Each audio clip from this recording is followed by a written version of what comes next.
بسم اللہ الرحمن الرحیم۔ فرسٹ ورلڈ وار کی بات ہے 1914 اور 1918 کے درمیان میں۔ روزنائی عالم غیب جو کتاب مسجد جمکران سے پرنٹ ہوئی ہے، اس میں آیت اللہ حائری یزدی سے آیت اللہ شبزدندار نے اس بات کو بیان کیا۔ فرسٹ ورلڈ وار کی بات ہے کہ زمانے میں جب جنگ ہو رہی تھی مختلف جگہوں میں، تو زمانے میں ظاہر ہے رشیا، اس زمانے میں سوویت یونین، ایران کا بھی اسفیئر بہت بڑا تھا۔ اس زمانے میں ہر طرف سے لوگ جو تھے وہ جنگ کے اندر شامل تھے، تو ارومیہ کے بارڈر پہ کوئی نہ کہیں جنگ تھی رشین کے ساتھ۔ تو وہاں ایک ڈاکٹر جو تھا وہ تعینات تھا، جس کا کام تھا بہرحال زخمیوں کو جو ہے وہ ٹریٹ کرنا۔ تو وہ کہتا ہے میں نے دیکھا کہ کچھ لوگ ایک باڈی کو لے کر آ رہے ہیں، تو میں نے کہا شاید یہ لاش ہے، مر گیا ہے، لیکن میرے سامنے لا کے رکھا تو دیکھا اس کے اندر جو بندہ تھا وہ زندہ تھا۔ اس نے مجھے کہا کہ میرے پیچھے جو ہے نا وہ تیر لگ گیا ہے، نیزا ٹائپ، تم اسے نکال دو۔ تو اس نے کہا کہ میرے پاس ایسی دوائی نہیں کہ میں تمہیں بے ہوش کر کے نکال سکوں۔ کہا نہیں، مجھے مسئلہ نہیں ہے، کہا رات کا وقت ہے، اندھیرا ہے۔ تو کہا مسئلہ نہیں، تمہارے پاس چاقو ہے، تمہارے پاس جو ہے وہ جو پیون لگاتے ہیں وہ ہے، کہاں ہے؟ کہا بس چاقو سے کاٹو اور جو ہے وہ مجھے اس کے بعد سی دو جو بھی ہے۔ کہا تمہیں تکلیف نہیں ہوگی؟ کہا نہیں، مجھے کچھ نہیں ہوگا۔ کہا اس کو میں نے اٹھایا، پتھر پہ لٹا دیا، رات کی تاریکی تھی، میں نے چاقو سے کاٹا، نکالا، سیا۔ میں نے دیکھا کہ اس نے ایک چیخ بھی نہیں ماری۔ جب میں نے اس کے چہرے کی طرف دیکھا تو وہ زمین کی طرف تھا اور زمین اس کے چہرے سے روشن ہو رہی تھی۔ میں نے جب غور سے سنا تو وہ ذکر الہی میں مشغول تھا۔ جب میں نے سب کر لیا تو میں نے اسے پوچھا کہ تمہیں تکلیف کیوں نہیں ہوئی؟ تو اس نے کہا کہ جب امیر المومنین علیہ الصلوۃ والسلام کے اللہم صلی علی محمد،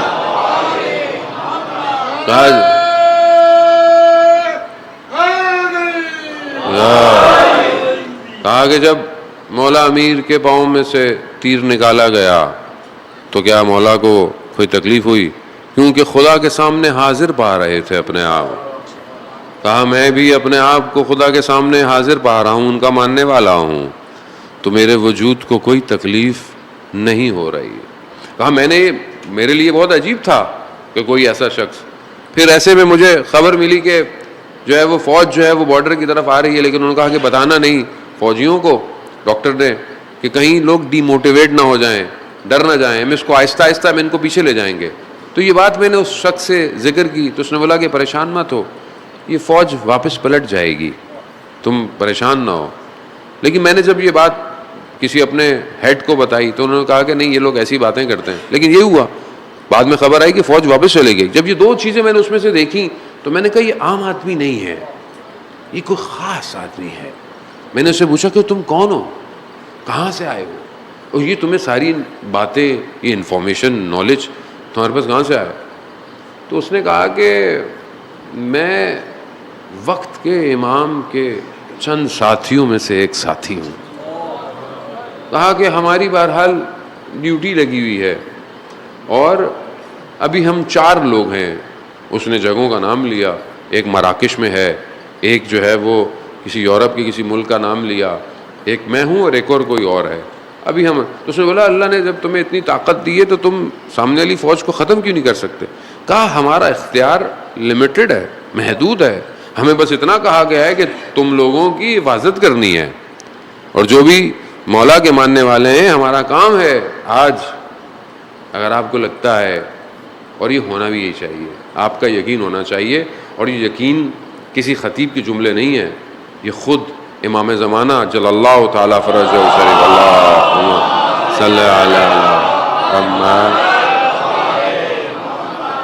خود امام فرماتے ہیں کہ ہم تمہارے حال سے باخبر ہیں، اگر ہم تمہارے حال سے بے خبر ہوتے تو دشمن تمہیں چیر پھاڑ جاتا۔ تو اس میں انسان کا یہ اعتقادات ہیں عزیزان محترم، لیکن جب ہم عملی زندگی میں آتے ہیں تو یہ اعتقادات ہمارے غائب ہو جاتے ہیں۔ مجلس میں ہمیں لگتا ہے بہت اچھا ہے، جب باہر جاتے ہیں پریکٹیکل لائف ہوتی ہے، گھر جاتے ہیں، بازار جاتے ہیں، جاب پہ ہوتے ہیں، تو ہمارے اعتقادات ہماری زندگی سے ختم ہو جاتے ہیں. پھر ہمیں نہیں لگتا کہ اعتقادات کے معنی یہی ہیں کہ آپ جس حالت میں ہوں جہاں ہوں اسی سافٹ ویئر کے ساتھ چل رہے ہوں. صرف خدا مسجد میں تو نہیں ہے, صرف خدا جب آپ مصلی بچھاتے ہیں تو نہیں ہے, خدا تو ہر جگہ ہے, خدا تو ہر وقت ہے. وہی خدا جو مصر میں حضرت یوسف کو بچا سکتا ہے تو وہی خدا آج بھی جوان کو بچا سکتا ہے. خوب یہ اعتقاد ہے. تو اس نے بہرحال یہ بتایا کہ ایسا ہے. تو اس نے بولا کہ خوب میں نے تمہاری جان بچائی ہے تو مجھے تم ہدیہ کب دو گے؟ تو اس نے بولا کہ فلانی جگہ تو جب تم مشہد آؤ گے تو میں تمہیں اس کی قیمت واپس کروں گا. کہہ رہا ایسے ہوا, ہمارا جو بریگیڈ تھا وہ چلتا چلتا بہرحال مشہد اس زمانے میں خراسان تھا, وہاں پہنچے ہم. تو وہاں رات کو مجھے اچانک سے کہا کہ کچھ فاصلے پر کچھ فوجی زخمی ہو گئے ہیں تو وہاں آؤ. رات کی تاریکی, یہ شدید سردی ہے, بس ایک وہ گھوڑا سواری پہ مجھے سوار کیا گیا اور مجھے لے گئے. کچھ نہیں ہے, اندھیرا ہے, شدید سردی. اچانک سے میں نے دیکھا کہ ہوا لطیف ہوئی اور دیکھا کہ دو لوگ میرے اس گھوڑے سواری جو پیچھے کافٹ ہوتا ہے اس کے اندر بیٹھے ہوئے ہیں اور ان میں سے ایک شخص وہی تھا اور دونوں آپس میں باتیں کر رہے ہیں. کہا کہ تھوڑی دیر میں فلانی جگہ پر جو ہے وہ توپوں سے بمباری ہوگی تو تم واپس نہیں جانا. تو دوسرے نے کہا یہ اس کو بتا دو. کہا یہ ہماری بات سن رہا ہے, تم نے واپس رات کو پلٹنا. حالانکہ اس نے واپس جانا تھا. خوب یہ تھوڑی دیر ہوئی, اچانک سے وہ دونوں غائب ہو گئے. پھر وہی سردی. تو اس نے چلانے والے سے جو سواری چلا رہا تھا کہا تم نے کسی کو دیکھا؟ کہا دیوانے ہو گئے ہو, اتنی رات کو یہاں کون نظر آئے گا. وہ یہ ہوا کہ رات کو پلٹا نہیں اور وہاں پر جو ہے وہ توپوں سے بمباری ہو گئی. عزیزان محترم, وقت کے امام کے ساتھ لوگ ہمیشہ سے ہیں اور ہمیشہ رہتے ہیں. اپنے اندر صلاحیت ایجاد کرنی پڑتی ہے. کربلا کا دروازہ آج بھی کھلا ہوا ہے. گو کہ 61 ہجری میں جتنے آ سکتے تھے آئے, پھر نہیں آئے, لیکن وقت کے امام ہر وقت بلانے کے لیے تیار ہیں. آپ اور میں اپنے اندر ظرفیت پیدا کریں, ہم جو ہے وہ آگے کی طرف بڑھ سکتے ہیں. وہ ظاہر ہے وہ تبھی ممکن ہے کہ جب آپ کا اعتقاد ٹھیک ہو. توحید عملی انسان کی زندگی میں امپورٹنٹ ہے اور توحید انسان کے آشکار, انسان کی گفتگو سے پتہ چلتی ہے کہ وہ کس کا ماننے والا ہے. انسان کا نفس سب سے زیادہ مشکلات پیدا کرتا ہے. انسان کا وجود اسے خدا کی طرف, یعنی وہ خواہشات ہیں. ظاہر ہے اللہ نے نظام ایسا بنایا ہے کہ انسان کا وجود اس سسٹم کی طرف کھنچتا ہے. خوب یہ فطرت ہے کہ انسان اٹریکشن کی طرف جو جاتا ہے, لیکن وہیں اللہ نے جو اپنا نظام دیا ہے وہ اس لیے دیا ہے کہ ہم ان اٹریکشن کی بجائے صرف حلال کی طرف جائیں. کھانا انسان کی ضرورت ہے مگر حلال ہے یا حرام ہے؟ آپ ملک سے باہر جاتے ہیں, یہاں تو آپ سب کھاتے ہیں, اب یہاں تو پتہ بھی نہیں ہوتا حلال ہے کہ حرام ہے, سبھی کھلایا چلا جاتا ہے, پتہ بھی نہیں ہوتا. لیکن جب آپ ملک سے باہر جاتے ہیں تو آپ کو سب سے پہلی چیز کیا چیز ہے کہ کھانا حلال ہے یا حرام ہے. وہ کیوں؟ آپ سب بہت سارے لوگ کہتے ہیں جی بسم اللہ پڑھ کے کھا لو, لیکن کیسے ایک چیز حرام ہے آپ کیسے کھائیں گے آپ بسم اللہ پڑھ کے جب وہ ذب شرعی نہیں ہے یا مثلا اس کے اندر کچھ ملا ہوا ہے.